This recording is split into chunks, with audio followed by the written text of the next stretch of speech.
You know, you look at them pictures of Chimney Rock, North Carolina, around that area, and Tennessee and Florida, Georgia, you know, and you can't help but feel some type of way for them people, all right?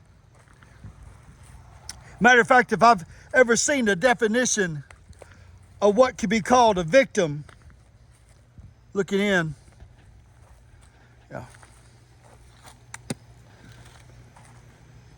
But if there was ever a case of a victim, I believe they're a victim of their own government, right? See, you can bring all the storms.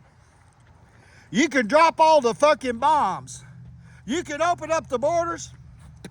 You can wreak havoc in hell with your weather-making machines. Incarcerate, kick, beat down, and try to trap. But the American people will get right up and hit you right fucking in the mouth. Hallelujah. See, we want to look at it. They don't look at it that way.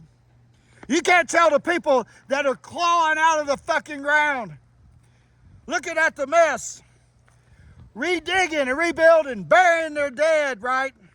Their friends, looking for their loved ones.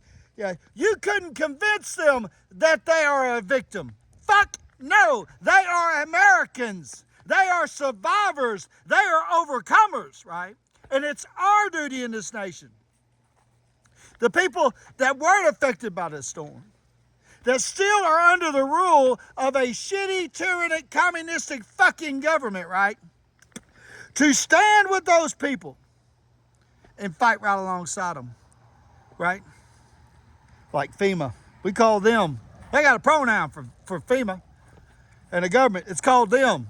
And this is what I love about it. Hey, fuck them. Hallelujah. That's my favorite pronoun. Put some Jesus on that. Put some American backbone in that, because there will be no victims in North Carolina, Georgia, or Florida, Tennessee. None whatsoever on my watch. We will rise out of the fucking ashes and rebuild that son of a bitch, and then go on and kick everybody's ass in the government, right? For our children and our grandchildren's sake. And I declare that in the name of Jesus. Hallelujah. So let it roll and punish these motherfuckers with your success. Fluid English.